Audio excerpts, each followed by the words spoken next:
Bakit nakaka-culture shock sa Manila? Yung bahay po namin sa isla, paglabas mo kaagad sa bahay ng dagat, pagpunta ko dito, walang pollution kaagad. May nakasabayan ako na hinuhulda. Gano'ng katangkad din ang hold Medyo up? maliit yun. Teka lang, hoy! Aside from that, financial. Dito mahal-mahal kayo mga bilihin. Ang scallop sa amin, 200 isang sako. Hala! Binibenta ko, lagyan ko ng mga butter. Niluluto mo din! Ako, ang swerte naman pala ni Anthony ko nagkataon. Isla kasi namin, really value courtship. Pagpunta ko dito sa syudad, kalayo ba? Feeling paano nga ang ba, iba? easy to get ba? Na I thought, totoo. Tapos yun lang pala yung habol sa'yo. May experience ka ba? Yes. Particular na? Si ano?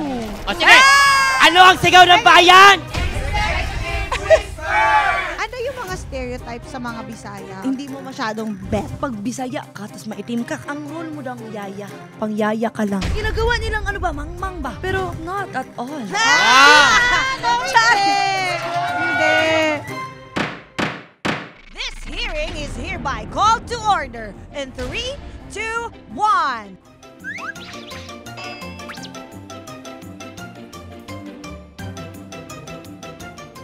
Lahat papatulan! Walang patulan! Your Honor! Available on ULOL YouTube channel, Spotify, and Apple Podcasts. Subscribe Subscribe na! now! Ay, yung tubig ko.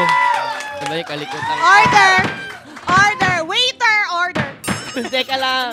Hindi, alam mo, Mr. Vice Chair, ako sobrang excited ako pumasok today. Oh. Dahil aliw na aliw ako sa ating resource person. Kaya pala pagdating mo, naka-ready ka na. Oo, nako, Mr. Vice Chair, ang sarap nitong kausap. Kahit ako kasi, na-excite din ako, Madam Chair, na nag-guest siya dito. Kasi talagang inabangan ko tong tao na to dun sa bahay ni Kuya. Teka, nandun ka sa labas ng bahay ni Kuya? No. Nakaabang ka Nandun paglabas ako. niya? Nandun ako. Ba't hindi kita nakita sa TV? Kasi mga 6-footer lang yung mga katabi ko. Kaya hindi ako natabunan. masyadong makita kahit sa TV, kahit sa 24 oras, hindi makita. Kahit anong gano'n. Natabunan Pero ka. makikita mo, pag may napapel na kaganyan, ako yun. Sabi na kasing dala ko.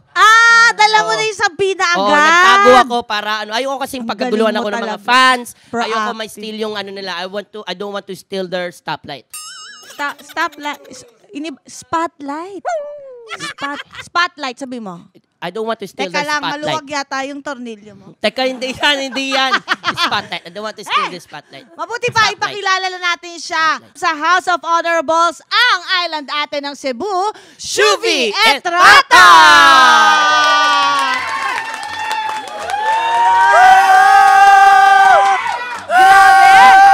Grabe, ang daming tao ha, 42. Sobra, nakaka-excite. Shuvi, kamusta ka na? Batiin mo muna ang ating mga subscribers. Hi mga kayulaw, this is Shuvi Etrata, ang island ate ng Cebu. Opa. Ah. Uy, ang ganda ni Shuvi ngayon. Iba ang blooming talaga. Iba talaga pag Iba ang glow. na-stay ng sa bahay ni Kuya eh. Ang totoo ba, nakaka-fresh ba sa bahay ni Kuya? Hindi talaga. Hindi talaga. Sabihin ko talaga sa inyo guys. Ang At least honest siya. Pero kamusta ka naman ngayon? Naka-adjust ka na ba sa outside world? ano pa, in the process. Processing. Mahaba-habang proseso nga siya. Baka bukas, okay na. Sayang di umabot.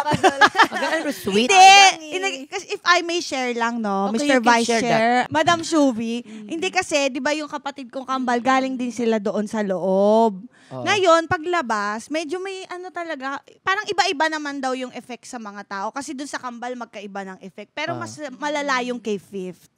Oo, kay Fifth kasi, paglabas niya, so sa akin siya dumiretso, sa akin muna siya tumira.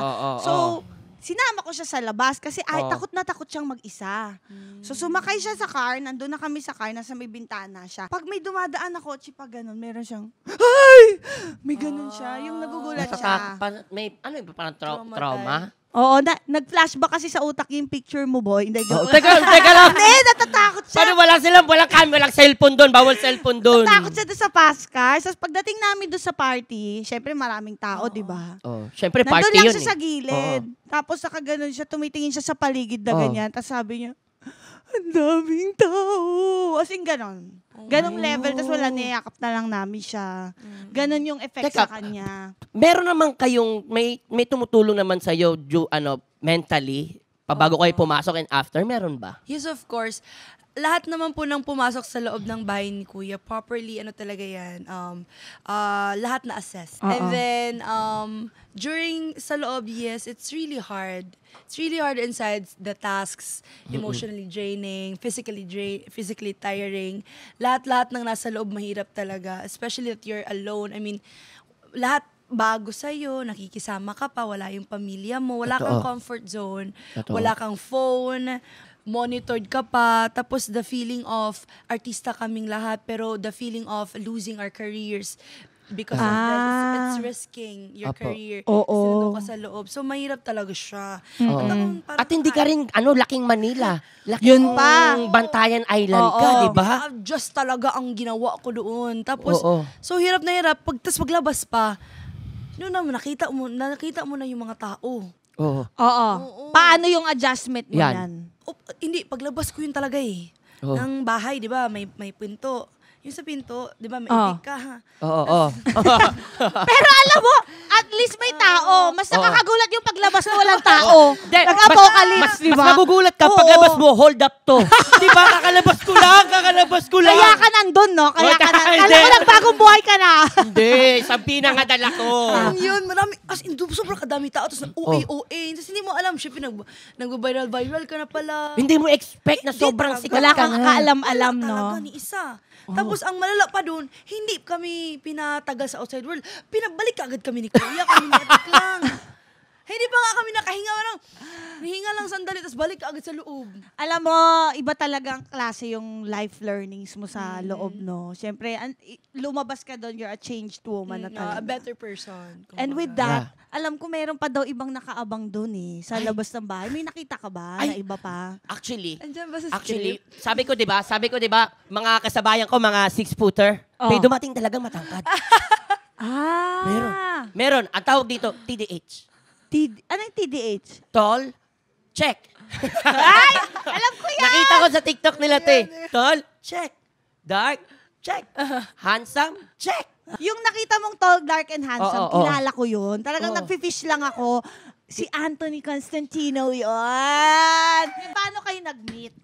Sa TikTok. Bakit yung, Sa TikTok. Nag-iba Hoy! na. Sa'yo! Hindi, si Anthony naman, naging crush ko siya sa series ni Asneer. Nakita ko lang siya sa FYP ko. Okay. Nakita ko sa Tapos? FYP, nirepost ko lang yung mga... Hoy! So, siya nag-follow sa lahat.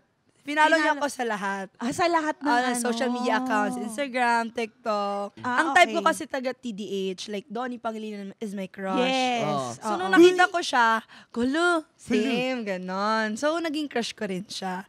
Pero nung nag-chat siya, di ko, malakas loob ko kasi akala ko binasa LA. So, sa nauna siyang nag-chat? Nauna. Hindi pwedeng tayo mauna mag-chat. Ay! Ano sabi niya? Ay, Ano ganda. sabi niya? Hay ganda? Ay, ganda. Ay, marunong Ayun siya yung una niya chat. mag-Tagalog. Ay, ganda. Ay, ganda. May reply mo muna. Hi, Sa Pogi. Ay! Kinsa ka. Hindi, ayun na po. Tapos, ever since then, dinala niya na ako sa church. Oh, wow. It's a church guy. Pero okay. kasi liberated siya. So he needs to learn how to court sa Filipino. Pero he's pure na Filipino. So the core values are like really Filipino. So, nanligaw siya agad? We've been seeing each other. Tapos nung yun na yung naniligaw na siya. Oh, This kailan year to? lang din. Kailan This siya year, before entering PBB. Pero ang tanong ng taong bayan, ng members of the jury, right here, right now, Shuvi, sinagot mo na ba si Anthony Constantino? Pero, bago mo sagutin yan, kailangan mo munang manumpa. Yes. Itaas mo ang iyong kanang bling-bling. Uy, Ano ang bling-bling? Ayan. Ano Hold to your ba? ears. Hold your ears. Like Ano that. ba? Totoo. Shuvi, Totoo. do you swear to tell the truth, the whole truth, and nothing but the truth? So help yourself and your bling-bling. Yes. Yeah. I di- swear. Yes, go. Ulitin mo yung sinabi niya rin. Do you swear to tell the... Okay. This is the truth. Naguguluhan din ako. Simulan na tong hearing na to. Okay. Okay. Teka, kausapan kasi, ang pag-uusapan kasi natin, kaya na namin na itanong kanina tungkol doon kay Anthony. Ano napakapoging Anthony? Kasi sinabi mo, nagsisimba. So pinaparanas mo yung kultura natin dito sa Pilipinas. Ikaw, mapunta naman tayo sa'yo. Usapang culture shock. Bakit nakaka-culture shock sa Manila? Probably kasi galing ako ng probinsya. Okay. So, nung tumira po talaga ako dito sa sa syudad, ibang-iba talaga yung buhay. Sobrang iba yung buhay and I really had to adjust. In what sense? Paano yung malalaking changes? Na ano yung sobrang iba dito tsaka sa Bantayan, sa Cebu? Yung bahay po namin sa isla, paglabas mo kaagad sa bahay ng dagat. Wow. Yes. Beachfront Yes, kayo? beachfront I po love kami. it. Yes. Ang saya. Tapos? So, hindi talaga mahirap kumonek sa nature. And ako, very nature person ako. So, I get my energy sa nature. Kaya okay ang mental health ko pag nasa nature ako. Kaya okay ako doon. Pagpunta ko dito, walang pollution ka agad. Paglabas mo talaga, EDSA. Pollution.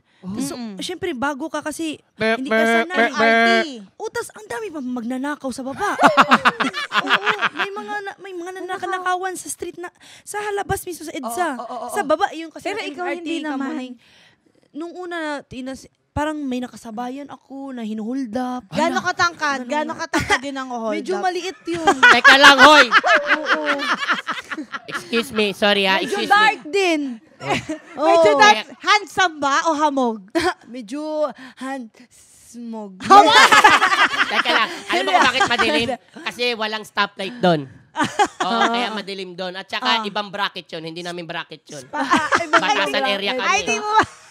Batasan area kami. Amuling yun eh. Teka lang, Amuling branch balikan yun. natin ha. Ikwento mo nga yung biyahe mo, mag-isa ka lang. Pumunta ka Maynila, mag-isa ka. Ayun. Nung nag-viral po kasi ako sa TikTok. Ayan, ayan Oo, na. nung nag-viral ako sa TikTok, mayroong isang brand ng pantalon. Ano talaga nila? Hinanap nila ako sa isla. Sabi nila sa akin, punta ka dito, mag-billboard shoot tayo. Tapos sinalihan din kasi ako doon na sa TikTok ng parang challenge ba Tapos pinadalhan nila ako ng mga gagamit. Tapos sinot ko yung pantalon sa dagat. Ay, perfect. Ang galing. Tapos nanalo ako ng pera. Tapos kunin ko yung pera doon. Tapos Manila ako, doon ako na first time ko sa Manila. Tapos kasi pag sa probinsya ka, ang Manila sa'yo, isa lang yan. Totoo. Ano lang yun? Ano yung sabihin nun? Walang Cavite, Totoo. Rizal. Parehas kasi kami taga Cebu. So, oo. ang akala namin sa Manila, hindi pa namin alam nga yung Cavite, Batangas. Wala, hindi yan talaga joke miss ba? Totoo yun. Okay, ang cute lala. naman. Pero asa na ka ni Padoong Dire? Saan ka dumaong? Dito sa Manila na ba? Sa Pasay, sa airport. Airplane siya. Sorry. Oo. Sorry. Mas may budget pala siya. Kasi ikaw, Naano kasi kami, sa una pa ba kay Super Perry pa man? For 3 days to. 3 days pag Lucky! 3 days lucky. Oo. Anyways, Mahirap reminisce lang. Yun yung adjustment ko. Maraming tas ang EDSA sa amin, ang saya-saya, gusto kong bumaba nun sa EDSA kasi yung billboard ko nandun. Sabi niya, pagdating mo dito, naka-up na siya. Naka-up na. Yung mukha ko Okay. sa ginawa ko sa TikTok, sabi ng, saan mo gusto pumunta? Sabi ko, sa mga sa tourist spot sa Manila. Sige po sa EDSA. So, pumunta kasi ang EDSA, nababasa mo yun sa mga libro. Totoo. Which is true. Totoo naman. So Manila, Intramuros, EDSA, yan yung mga gusto mong puntahan. Noon, sige, punta tayo sa EDSA, sakto, nandun yung mga billboards mo. Pag gusto mong bumaba, bawal pala bumaba sa EDSA. Yun yung mga pangyayari na yun. Pwede naman. Alala ko Baka masagasaan ka Kaya lang. ngayon din. Wala baba po ako. Ganun yung mga nangyari. Yung mga culture shock ko, bawal pala sa EDSA magnaog, bumaba. Oo, yun yung mga ko. Tapos, aside from that, financial. Lahat dito, fast-face. Totoo. Bilis. Mark, sakim sa pera ba? Trabaho. Doon pwede lang mag-chill-chill. Dagat kasi. Oo, kasi magkano naman ang sardinas? Magkano lang naman yan? Hindi naman. Dito mahal-mahal kayo mga bilihin. Ang scallop sa amin, 200 isang sako. Hala! Hindi ako nagjo-joke ba? Bakit hindi tayo mag-business? Teka lang, hoy. Actually, nagtatrabaho. May show pa tayo. Teka lang. Mag-usap tayo ba? Judge tayo. Nagbenta ako ng scallop sa Cebu City. Ang galing. Kasi 200 lang, pinapasiris ko lang sa scallops, isa kasako, tapos binibenta ko, lagyan ko ng mga butter. Niluluto mo din. Oo. Ako, ang swerte naman pala ni Anthony kung nagkataon. Yeah! Lifetime supply of scallops with bake, and butter. You're so smooth like butter.